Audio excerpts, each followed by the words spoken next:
为什么你们蒸出来的鸡蛋总是起蜂窝，一点都不够滑嫩呢？ Hello， 大家好，我是阿鹏，欢迎大家来到我的美食频道。今天我们就用3个鸡蛋给大家分享一个非常好吃的家常菜——柚末蒸鸡蛋。这道菜无论是大人吃，或者是宝宝辅食，都是一道非常不错的美食。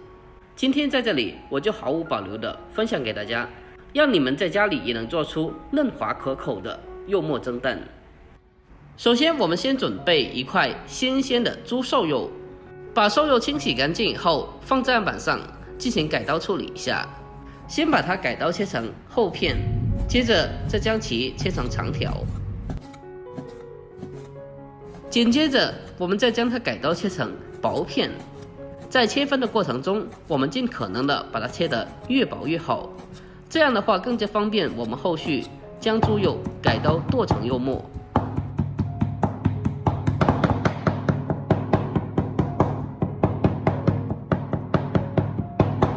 我们将猪肉剁成柚末之后，用小碗给它装起来。接下来，锅中添加少许的食用油，把油烧热之后，将柚末放进锅中，开小火把柚末翻炒一下，把柚末炒散，炒出香味。这个柚末也可以不炒的，但是我觉得炒过的柚末吃起来的口感会更加的香哦。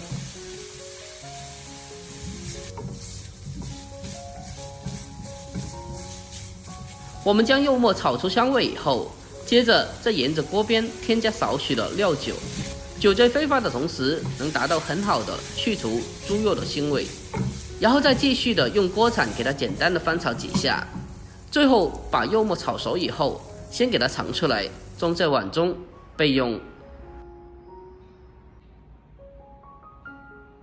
接下来我们再取出3个新鲜的鸡蛋，然后再把鸡蛋一个一个的打进碗中，然后再往鸡蛋里面添加少许的食盐，增加底味。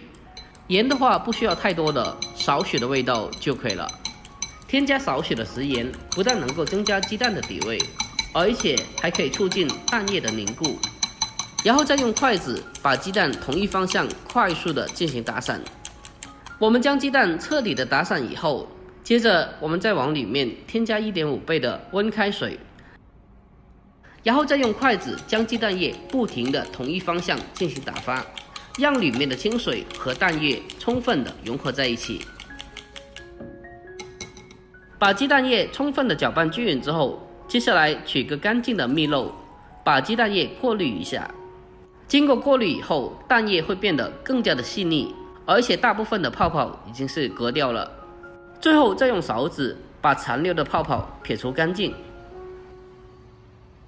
接下来我们开始蒸制，锅中烧水，把打好的蛋液放进锅中，等到水开上气以后，再扣上盖子。接着我们再调为最小的火，用小火给它蒸大概8到10分钟左右。在蒸制的过程中，如果发现蒸汽太大了，可以偶尔的开盖透气一下，防止蒸汽过大造成起蜂窝。趁着蒸制的空余时间，我们来准备些许的小葱，给它清洗干净以后，把它改刀切成小葱花。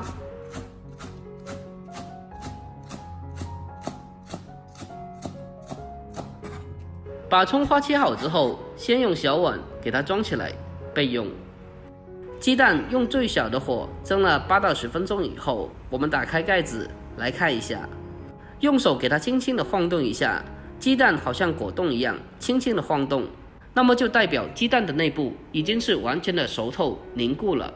这个时候我们再把炒香过的柚末平铺在鸡蛋的上面。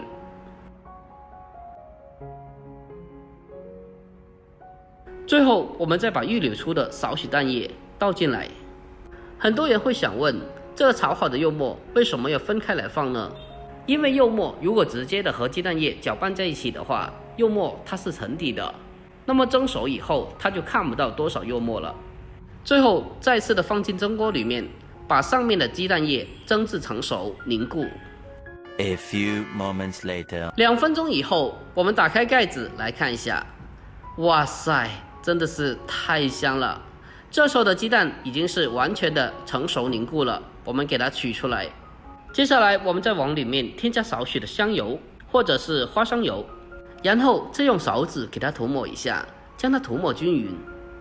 我们现在来看一下，这时候的水蛋真的是超级的滑嫩，看着就特别的 Q 弹，就像果冻一样，特别的滑嫩。最后我们再往里面添加少许的味极鲜酱油，还有一点点的小葱花，点缀一下就可以了。就这样，这道非常简单、好吃又不贵，比豆腐还要更加滑嫩的柚沫蒸蛋就已经制作完成了。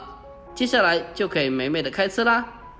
按照我这方法和比例做出来的柚沫蒸蛋，真的是非常的鲜香又滑嫩，做出来也是一点的蜂窝眼都没有。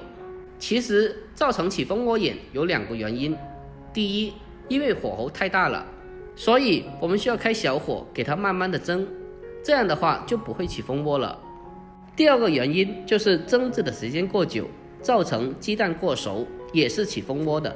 所以如果想吃嫩滑可口的蒸鸡蛋，我们一定要控制好蒸制的火候还有时间。